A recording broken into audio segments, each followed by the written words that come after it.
Welcome again, everyone, to Health IT Innovation and Investment, hosted today by David Karabinos. My name is Lee Sarabaugh, and I serve as the Chief Experience Officer for PointClear. My team focuses on the user's experience with technology through design and clinical insights, and we pride ourselves in designing applications that deliver the very best experience for users, specifically in the healthcare industry. At the end of the webinar, we'll allow about 10 minutes for Q&A. So go ahead and send questions as you think of them. You can also note in your question if it's directed to a particular panelist. All right, so let's get started. PointClear was founded 8 years ago, and we're headquartered in Atlanta, Georgia, the nation's health IT capital, with offices in Nashville and New York. We work with a number of different client groups, including venture-funded startups disrupting the current healthcare landscape, high-growth companies that are moving and shaking in HIT, and R&D groups within those leading HIT companies everyone recognizes. As you can see from this partial list of our current clients, we work with HIT incumbents like McKesson and MD-On, high-growth companies like Navicure, and venture-backed disruptors like Clinically Home and Engaged Patients. And now it's my pleasure to introduce David Karabinos, PointClear CEO, and today's panel moderator on HIT innovation and investment trends. David has a long and rich history leading in business technology and entrepreneurship, and he has served as a founder, CEO, COO, or CFO for a number of companies, including PointClear. He's well known in the venture capital space, having raised over $200 million in equity capital in the past 14 years, and he serves on the board of a number of companies, as well as being the former chair of BizTech, a technology incubator. Thanks, David, for leading our discussion today. Thank you, Lee. I appreciate that introduction, and I wanted to thank everybody that's participating on the call today, especially our panelists who have taken time today to share or will share their perspectives. I want to frame the conversation very quickly for everyone. So we recently published a white paper on IT innovation and why healthcare is behind and what organizations can do to spur change. And the hypothesis, which I hear this in the marketplace quite a bit, is healthcare has been behind the curve in terms of innovation. And so we want to pursue that, and the article or the white paper that we wrote did pursue that, and we invite you to take a look at that on the website. In addition, we recently published an article, or had an article published on, what's going to happen after the meaningful use wave of EHR implementations that's kind of forced technology adoption on the industry, and what's going to happen next. So we, in that article, came up with some ideas, and we want to pursue that as well. So what we've done is mashed these two concepts together because of the strong response that we had from people out there in the industry, and decided to merge them and then convene this panel of professional health IT investors to see what they think. And what we've done is we've come up with 5 questions and framed kind of the conversation around those 5 questions. And as Lee mentioned at the end, we want to hear any questions that you may have that the panel can respond to as well. The first thing I'd like to do is provide a backdrop, however, and we keep up with the investment in healthcare for a number of reasons. As Lee mentioned, we do target venture-backed or private equity-backed or strategic-backed newcos or early-stage companies that are trying to bring something new to the table in healthcare, ostensibly, eventually, to bring better healthcare outcomes through technology. So we've done some research in terms of digital funding. And for those of you who may not understand that term, so there's a guy, some of you may know, his name is Eric Topol, Dr. Eric Topol, and he wrote a book on the digital revolution that is impacting healthcare. And in it, he kind of frames up what's the scope of digital health, and it includes in-health or mobile health, wireless health, Health 2.0, e-health, e-patients, all of health IT, big data, cloud computing, wearable computing, gamification, telehealth, personalized medicine, and connected health, just to name a few. So it's pretty broad. In 2013, roughly $2 million, a little less than $2 billion, was invested in healthcare by professional investors, angels, strategics, private equity firms, and so forth.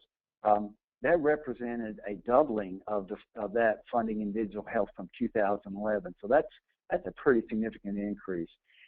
Additionally, in the first quarter of 2014, $700 million, or 87% over the first quarter of 2013. So 2014 is on a pace to make a significant increase over 2013. So that's pretty significant. It dwarfs all other healthcare investments that are kept track of. What's interesting is there are 6 major themes that we've identified, or that this research has identified, and that is roughly 50% of the $2 billion were invested in these 6 categories. One, and the biggest, is EHR and clinical workflow. Obviously, this has something to do with meaningful use driving this activity.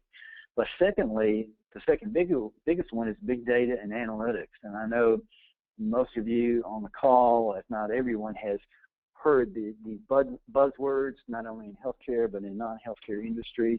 It's a pretty significant activity right now.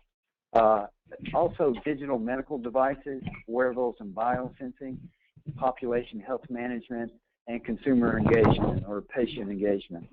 51% was seed, or what we call A round money, and 27% was B round money. So for those of you who aren't familiar with those terms, seed money is the earliest money that comes into a company when it's trying to get off the ground.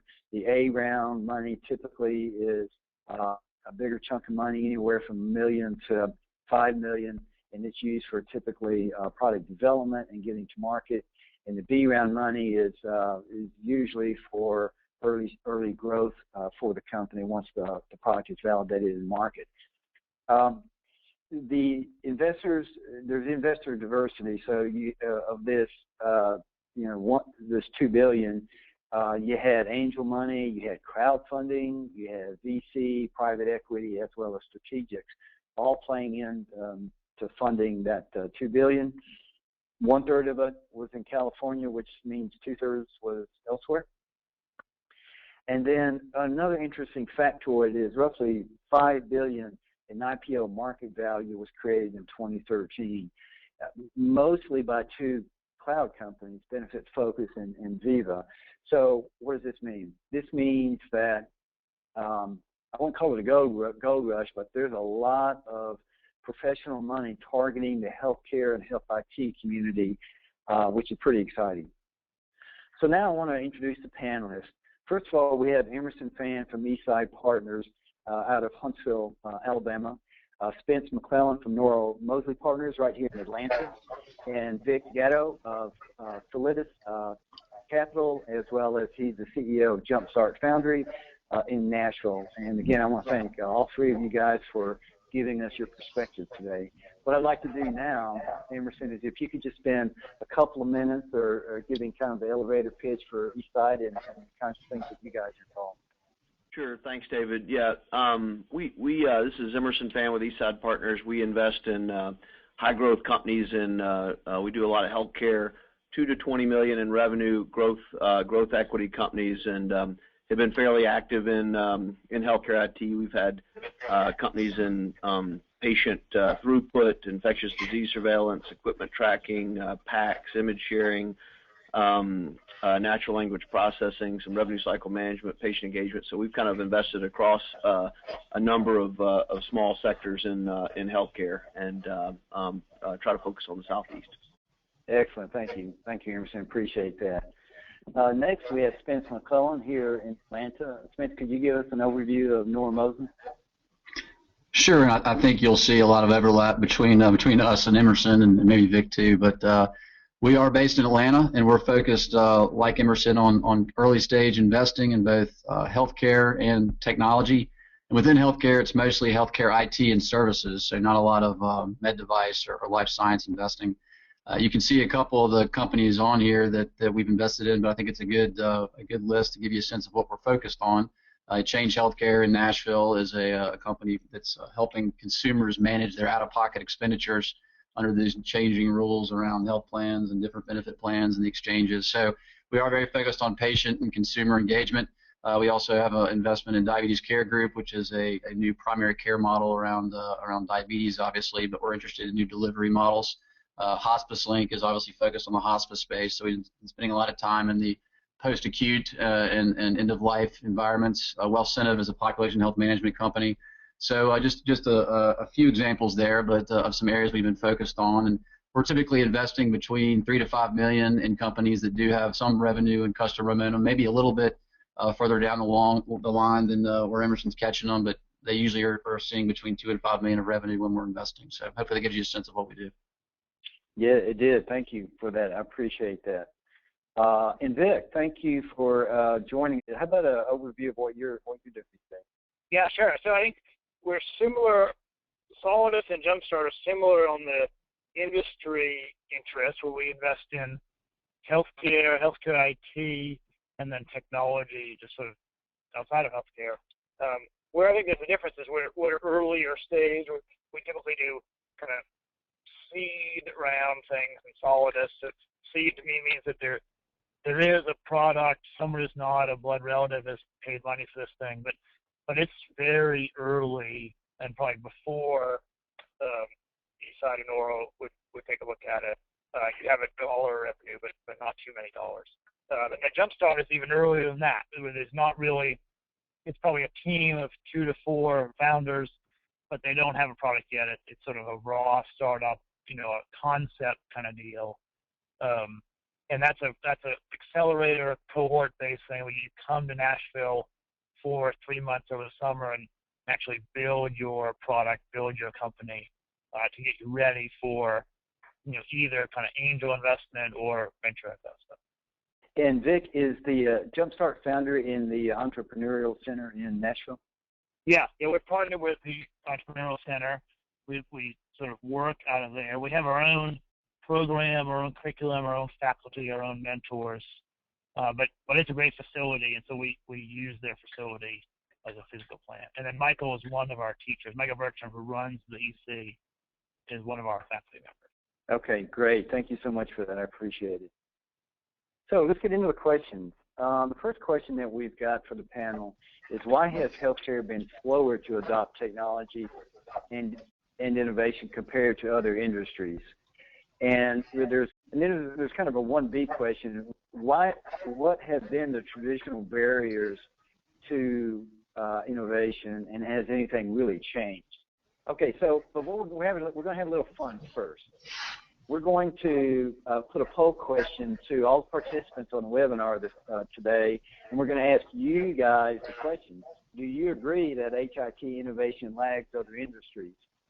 If you'll take just a few seconds to respond to that, that would be fantastic. And we'll leave that up for just a few minutes. Let me toss it to Emerson right now of trying to take a shot at answering this question. Emerson, what do you think?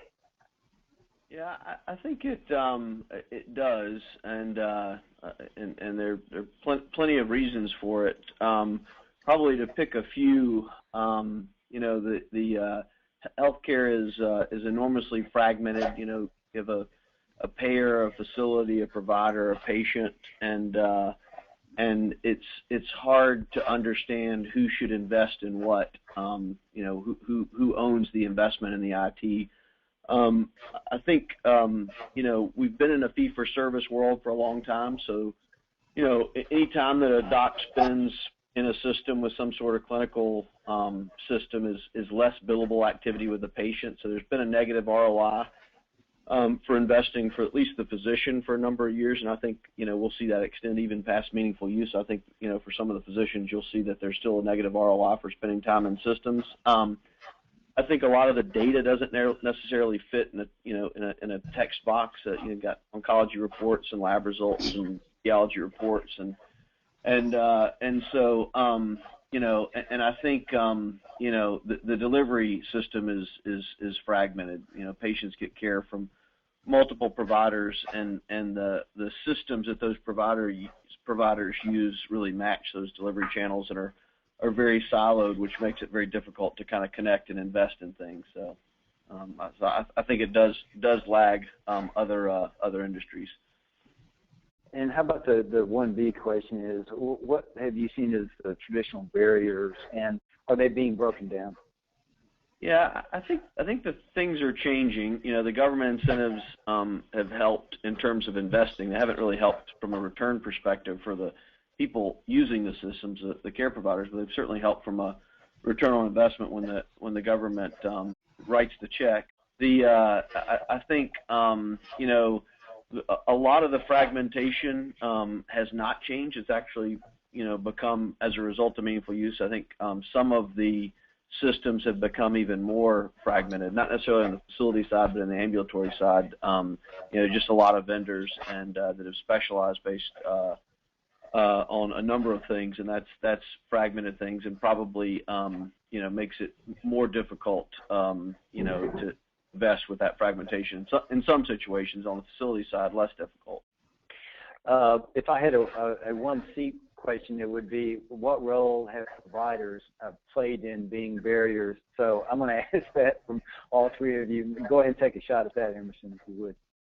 Yeah, well, I think on the provider side, you know, there's always a question of who pays for the systems, and you know, prior to relaxing the Stark laws, which would allow a provider to invest in connectivity, you know, they're really, you know, the systems that were the barriers that the providers created they were very focused on creating a bill, and so most of the systems that they built were focused on just billing a payer, and so, you know, then the barrier there is that you know, we're now investing in systems that were hanging on top of something that was originally created just to do billing. So I think you know, we're stuck with that for a while until the replacement cycle, which is a number of years in the future. So I think most of their investment has been focused on billing a payer.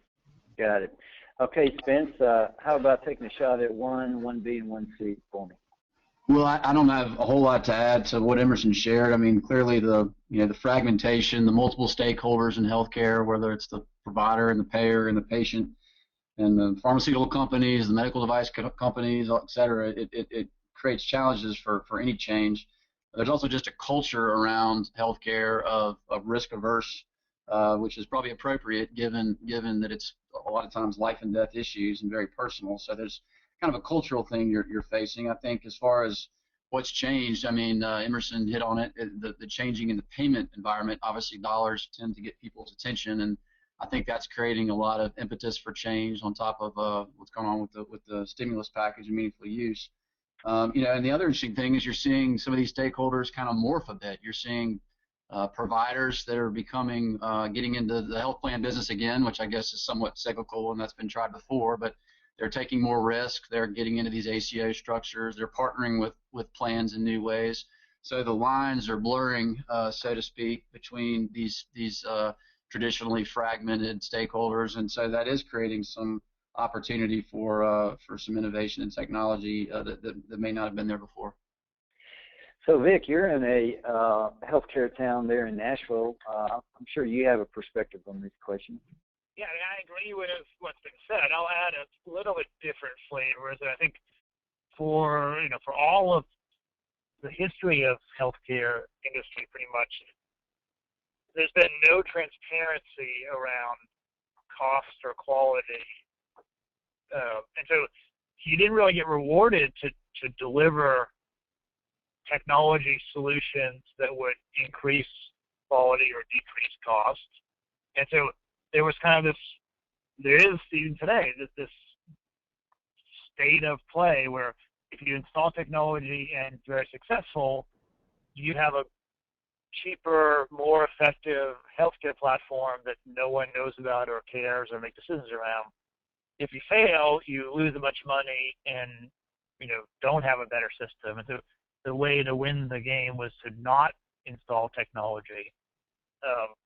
And I think people pick on providers, probably rightly. One, I think they are a bottleneck. Two, they're just fun to pick on. But I think they've been behaving in a very rational way, in that they do install technology that gets reimbursed, clinical technology. I mean, I don't know anyone that hasn't brought in sort of new diagnostic equipment that they can bill for, but they don't bring in sort of new workflow enhancing technology that they can't make money on. So I think if the market evolves to where it is more transparent and providers get paid more to be more efficient, I'm a free markets guy. My belief is that they will become more efficient. To date, that just hasn't been the state of play. Yeah, I mean the public and private dynamics affecting health care are pretty significant today, probably more so than I think I've ever seen it in the past. So it'll be interesting to how it impacts these barriers that have been up there. All right, everybody, drum roll. The answer to the poll question, do you agree that HIT innovation lags other industries, is a resounding yes, 83%. We kind of thought that would be the case, but yeah, 83, yeah. So, all right, question 2. We're going to start out with Spence this time, and the question is, over time, what will be the impact of meaningful use on HIT adoption and innovation? You know, what are the pros and cons, or just in general, what do we think the impact will be? But before we do that, we have another poll question, and it is, will the continued implementation of meaningful use have a positive, negative, or neutral impact on HIT innovation in the near term? And we'll give you guys a little bit of time to answer that, and I'll start with Spence with the first question. You know, I don't have too long of an answer here. Obviously the near-term impact has been a lot of investment in healthcare IT, specifically around EMRs and moving from paper to electronic data, which is obviously incredibly important for a lot of reasons, and so that's a positive. Put aside the cost of it and the policy side of it, and we'll set the stage, I think, for a lot of other opportunities. Now there's a lot of big data and clinical opportunities to look at that data and improve the way things are done. You know, like any policy or government involvement, and I'll put on my Ralph Nader, libertarian hat for a second. It always comes with a price, which is the government kind of set the rules, right? They said what did and didn't qualify for meaningful use. They're still doing it for stage 2 and stage 3, and so that obviously limits what the focus can be for some of these investments. And for example, who's to say that the EMR was the right way to have a patient record stored? Maybe it was to have the patient controlling his or her own record. So there's obvious policy implications when they're telling you what has to be done, and you got to play by those rules to get the stimulus. It's also created, obviously, just in that it's been done in a short time frame, a lot of confusion around what is certified, what isn't. What are the rules going to be for these coming stage 2 and stage 3 requirements? And so there's a lot of dollars floating around, which is on one hand good for investors, and it's getting providers and health plans to invest in ways they hadn't before. But I think the long-term implications of what all that will shake out to look like are still very much up in the air, whether they'll really deliver the efficiency and clinical quality improvement we want to see, or whether there's going to be a whole shakeout of replacement and improvement needed to get to where they wanted to go with these programs. So great. Okay, thanks. Hey, Vic. So let me reshape the question just slightly. There's some thought out there that the forced March adoption of EMRs via meaningful use legislation, the Affordable Care Act and ITEC and others, has retarded innovation because it's been a distraction to the industry. Is that the way you see it, or how would you kind of react to this question? I think it depends on what example. I think in general, it's been a positive in my mind, more than it's retarded things. It certainly, as Spence mentioned, it has funneled almost all the activity into what constitutes meaningful use, and that prevents any kind of breakout innovation from happening. So you're sort of all funneling down this mandated guideline. But I think in general, it's been a positive to force adoption of technology at all to get people over what in my mind are, pretty low thresholds of capabilities, and yet, there's significant challenge in meeting it today. So I think it's a net positive. I would have preferred to see different legislation come in that would sort of more encourage open markets, innovation.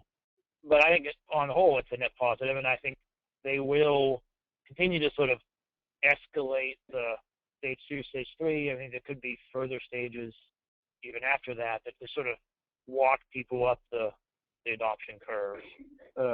Hopefully, there'll be transparency around cost and quality, such that you get customers moving to more effective areas. Even if they're well over qualified for meaningful use, they want the market share. That'd be my hope. But right now, there's not that significant transparency. Got it. So, Emerson, what do you think? I mean, is the whole meaningful use, march been positive, negative? Has it retarded innovation? I mean, what's your take on it?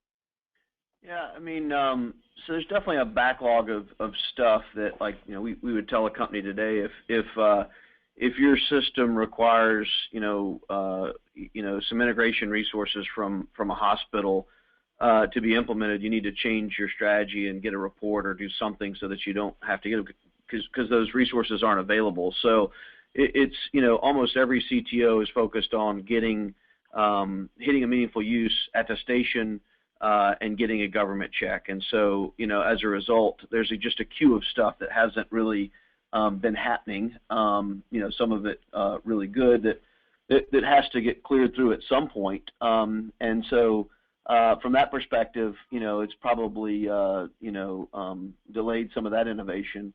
I think it's a net positive. I think on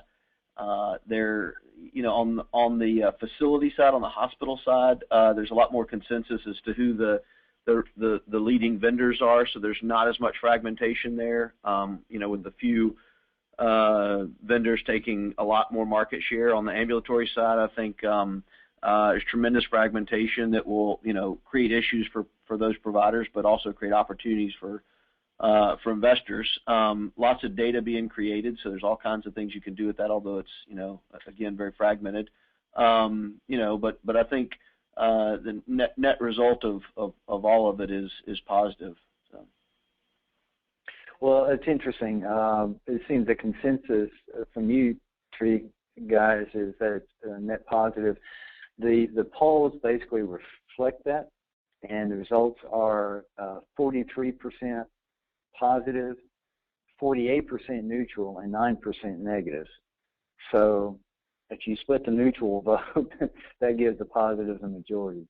So, and I also think it depends on what your perspective is. I mean, if you're a high-volume proceduralist inside a hospital and somebody says the word meaningful use to you, your workflow is changed as a result of meaningful use, and you can do fewer procedures. So if you're an administrator in a facility, you see all the data and what it can do for you, and you're excited about it. So I think some of this depends on what your perspective is inside the system, where you are from a provider. If you're a vendor, you have to be ecstatic about $30 billion coming into a market, from the government. So I don't know. I think it depends on your perspective.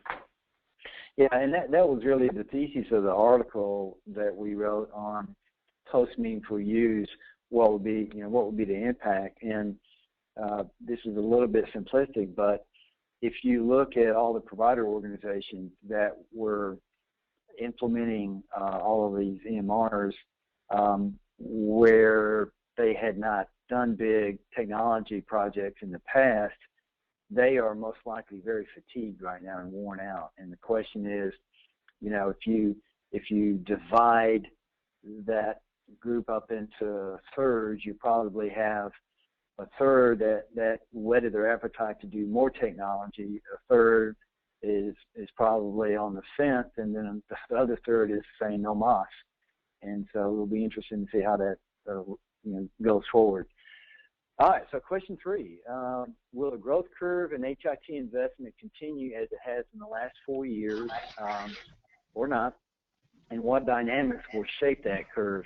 And we'll start with you, Vic, on this one. Okay, well, I think it will continue. My view is that we're just sort of beginning an investment cycle, not near the end of it. And the perspective I have is that the IT industry sort of didn't invest in much technology except around sort of the clinical systems themselves, but on all the infrastructure systems for 30 plus years, didn't make much investment. So over the next 5 to 10 years, my thesis is that we as an industry have to kind of catch up to all that industry very quickly. And I think that's going to be a painful process because it's going to have to be done, much more quickly than would be normal for financial services or manufacturing industries, for instance.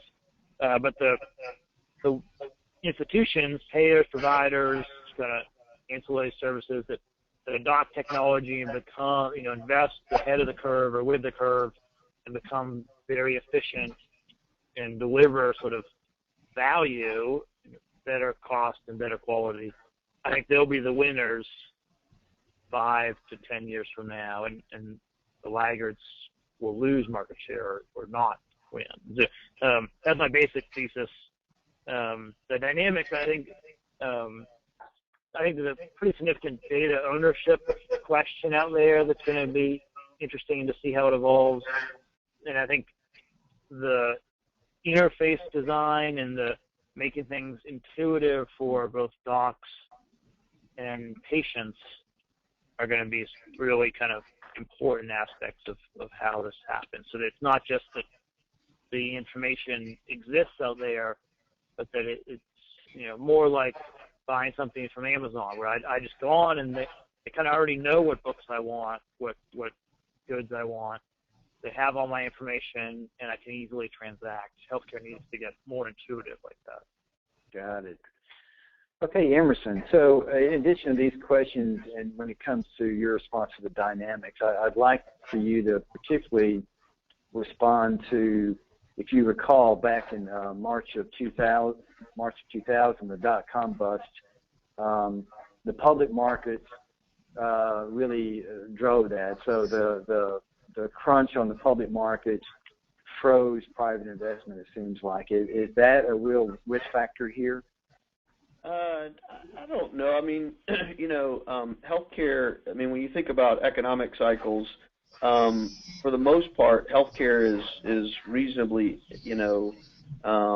inelastic in that, people have to have healthcare regardless of whether there's a credit bust or an asset bust. And so I think, I think the issues that will drive the dynamics are less at some, macro level from a stock market perspective, and more from the perspective of what's happening with policies and deductibles and so forth. And I think those dynamics will shape where investments are being made. So, for instance, I think there's tremendous political pressure on insurers not to raise rates, and so they're raising deductibles instead. I think those deductibles, we're in April, and we're just starting to hear the stories come out of patients that have paid $4,000 for health care after they've already paid, $10,000 of family premiums for the year, or what they expect to pay for the year. And so I think what that's going to do from an investment perspective, you've got these really high fixed cost, delivery structures that have valet parking and 64 slice CT scans and physicians on staff and radiologists on staff and so forth. And when the patient starts paying for things directly, I think the investments in some of these cheaper delivery channels are going to really blow up. And I don't know what those channels are. It could be telemed, it could be minute clinics, phone, web, who knows? Self-service, I don't know. But I think that's going to drive a lot of the investment after, say, 12 or 18 months of high deductibles and patients coming out of pocket for stuff. I don't think patients are going to put up with some of the nonsense that kind of comes through a normal healthcare system. I think the employers have put up with it, the payers have put up with it. They just kind of pass the costs along, but I don't think the patients will put up with it. So I think that's going to drive a lot of investment over the next 2-3 years. Interesting. Spence, what do you think?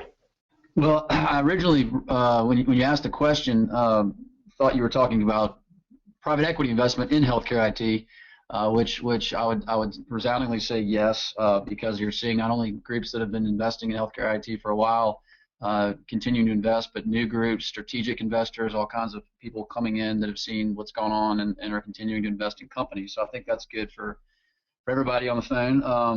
And then I guess the way I was supposed to read the question was just healthcare investment by the actual the consumers of the IT, the providers and payers. And I agree with what Vic and Emerson are saying. On one hand, back to the previous question, you could argue they've got to digest everything they've just spent all this money on or spent the government's money on. But on the other, you could argue that they've now taken the first step and they maybe aren't seeing the returns on those investments they'd like. So they're going to continue to invest in workflow tools, as Emerson was saying, and telemedicine to get leverage out of what they've started. But I agree also that the most important thing going on is just the payment reform and the shift to bundled payments and pay for quality, and it's really forcing these hospitals and payers, by the way, to reinvent themselves. And in order to do that, they're going to have to look at new technology platforms. So I think those are really that last piece is really what's going to drive the continued growth curve that we're all talking about. Very good. Thank you. Thanks all three of you for that. Okay, question 4. Just to review what the top 2013 HIT investment categories or themes were that I showed previously. Roughly $1 billion of investment went into these 6 categories. So the question to the panel is, what do you see as the top categories going forward? So while you're thinking about that, we have our third and final question for the audience, which is, which of the following are the most important to healthcare in the near term, in your opinion? So if you would take a few minutes or a few seconds to answer that, we'll start back with Emerson in terms of what are the top categories you see going forward in the next couple of years, Emerson? Yeah, I don't have a great answer, David. I wish I did. I mean, I think we hear a lot about care coordination, but the only place that you really, or one of the places you really see it is in these new Medicare populations where people are being incented to manage a population there. I don't think the fees for service contracts are switching to some form of capitation this year, next year. So I don't know that the whole population health management thing has been a great category, but I just don't see the incentive structures in place to do that and all over the place. I don't know. I don't have a great answer as to what people are going to want to invest in. Probably better answer around what we think some of the issues would be. So I like Mickey Mouse earlobes, so that's a good one. Okay, Spence, what do you think? I think a lot of these on the list it's a pretty comprehensive list, so I think you'll continue to see. I mean, we mentioned clinical workflow, which I would kind of separate out from HR. I think there's going to be innovation just there. There's a lot, obviously, in this wearables and biosensing area, but I feel like there's another layer on top of that as to what you do with all that data. And there's some interesting companies, like the Omadas and WellTalks and WellDocs and all the other iterations that are raising a lot of money that are going after that, kind of how you use that data and get it back into the EMR, into the physician's hands, and what you do with it.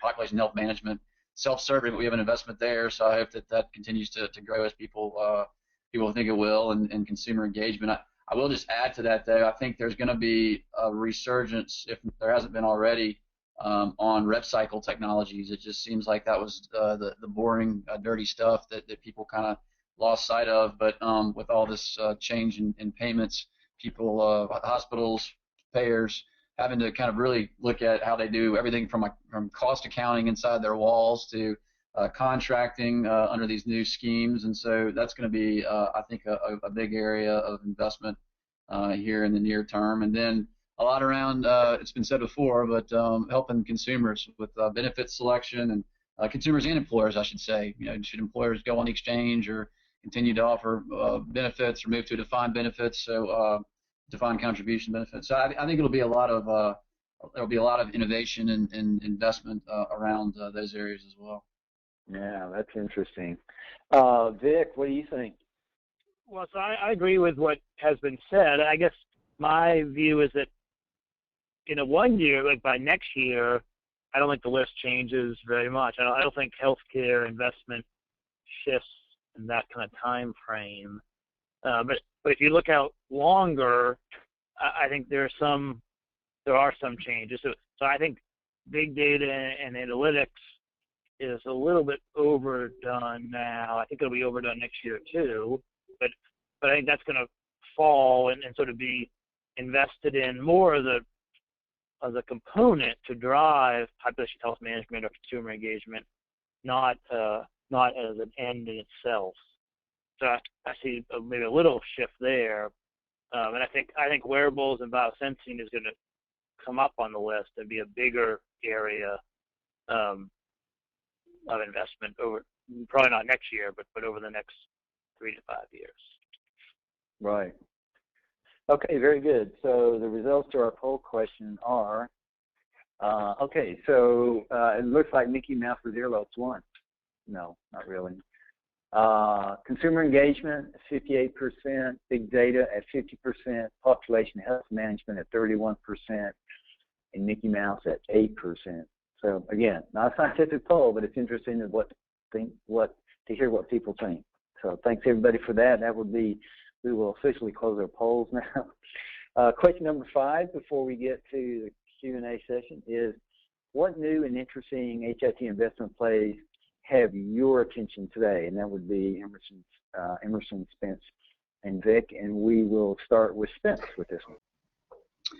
Yeah, I mean, a lot of it we kind of hit on the last question. I think there's a lot of kind of fringe innovation going on. How you do maximize these EMR investments, whether it's using voice recognition technology or sensory technology or workflow tools. I think we're certainly interested in that because as I said earlier, there's been a lot of dollars invested in these systems, and now figuring out how you actually get the value out of them is going to be the next step.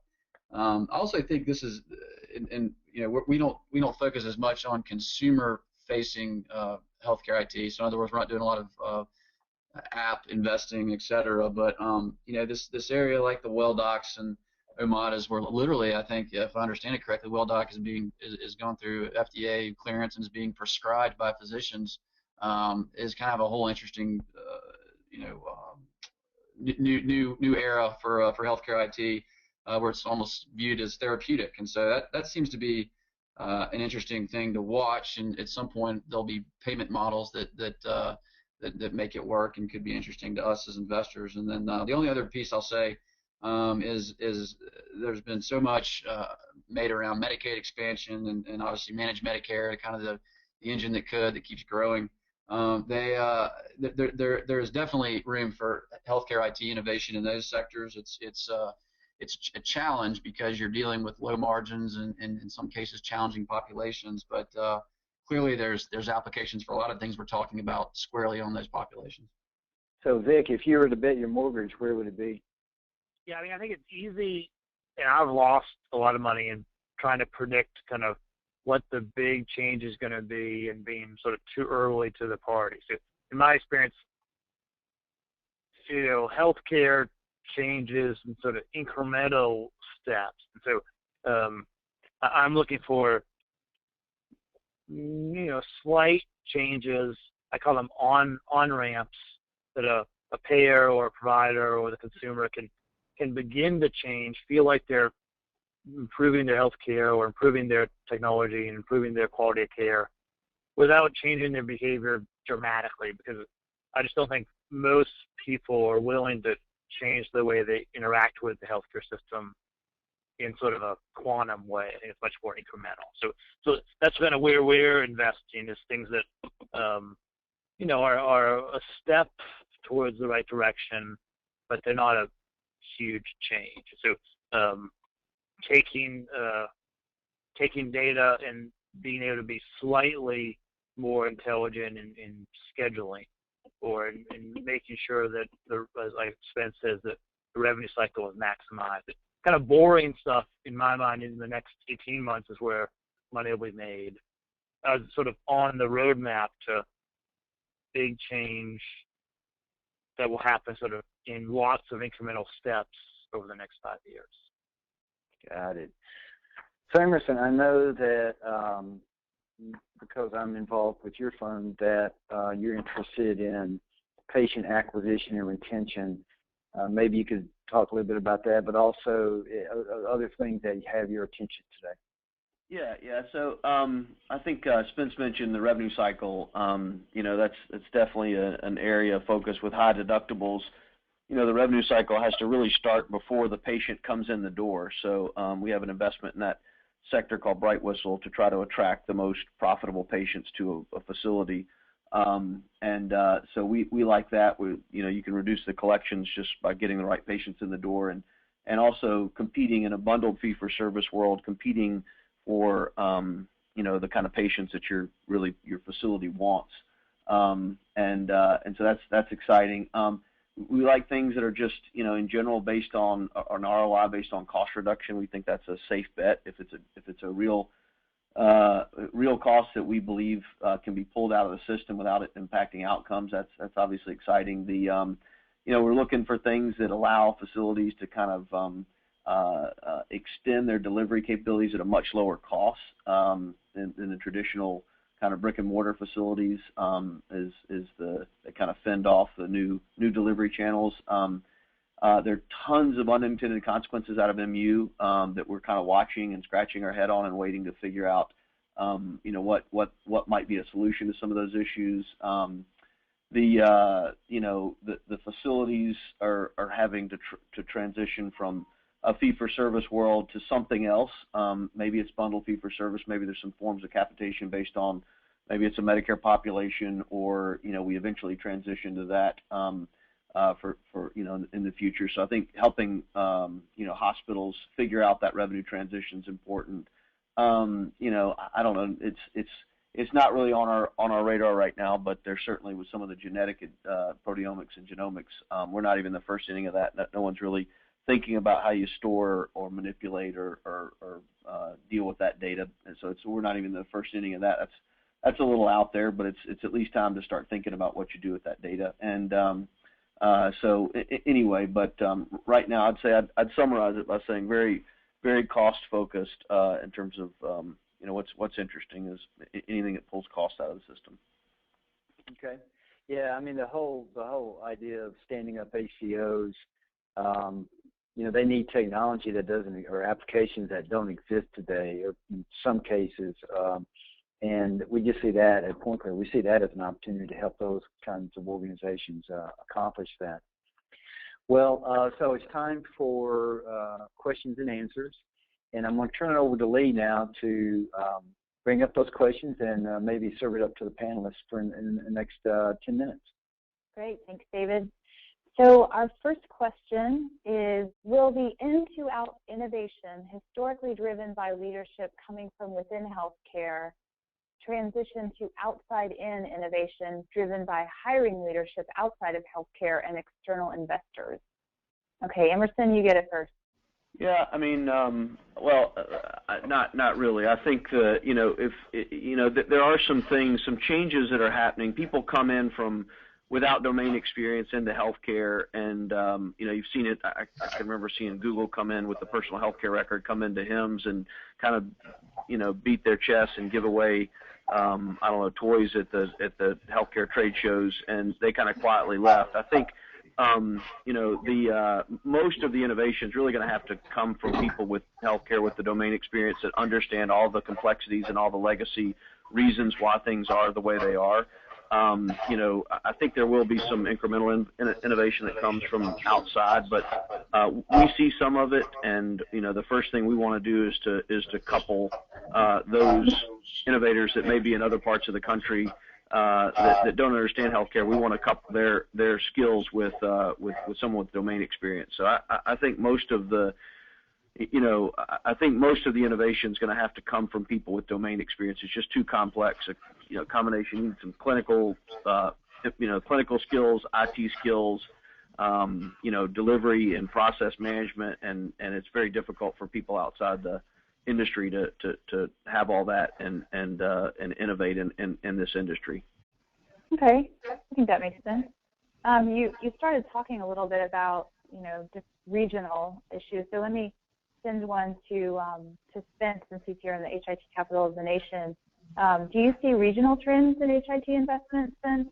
I.e., maybe more healthcare consumer tech in California, more B2B tech in the East, or different regional trends than that? I like the indirect shout out to Atlanta on being the healthcare IT capital. That's the Chamber of Commerce certainly owes you something there. I mean, you kind of answered the question. I think there's just inherently some difference, some regional trends. I think that you're seeing a lot more of the consumer-facing health application. That investment, those companies popping up on the West Coast, just because that's where a lot of those folks are. Just as a corollary to Emerson's answer, I mean, I think that you do see a lot of people kind of coming in on the weekends to get into healthcare, and that doesn't always work out. But I think you are seeing some examples of people coming from other industries, whether it's consumer-facing applications or retail, coming into these retail clinic operations and trying to make care more convenient for patients that are proving out. So, yeah, you see more of that on the West Coast. There's clearly a lot more around, genomics and biotech and clinical research software.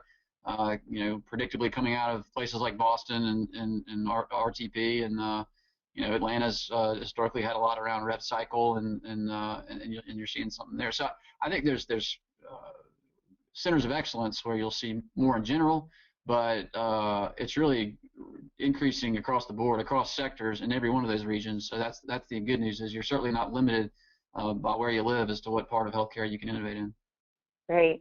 Well, yeah, I'm a little biased because I'm here in Atlanta. I might take a different tack at it. I agree with what's been said. I think you sort of need domain expertise in order to exist in healthcare. But I think there is a trend line of small companies being the birth of innovation, and large companies, kind of like in the biotech and pharma industry. It's been much more solidified like this. I think healthcare is evolving to this, where the large brands are more distribution and kind of getting the innovations out to the market, but they don't really create innovations as often. They buy little companies to sort of bring into their brand. So that's where I see the trend going. Not necessarily outside healthcare, inside healthcare, but small groups of people creating a new product or a new service line, proving that it can work, and then a big player that has the distribution and the sort of nationwide footprint kind of rolling it out to market. Great. Thanks, Vic. That was a good perspective. So in the interest of time, we've gotten a few more great questions, but we're going to cap it for now. And I'm going to turn it back over to David. Thanks, David. Thank you, Lee. And thanks to everybody for those questions. And most importantly to our panel, Emerson, Spence, and Vic. This has been, I think, a very interesting and productive conversation. And just wanted to make everyone aware on this slide right here of contact information for our panelists. If you're looking to start a new company, or you've got a new company and you're looking for some more money, these are the guys to talk to. So I just want to conclude by saying thank you again for everybody that participated, and have a great day. Take care.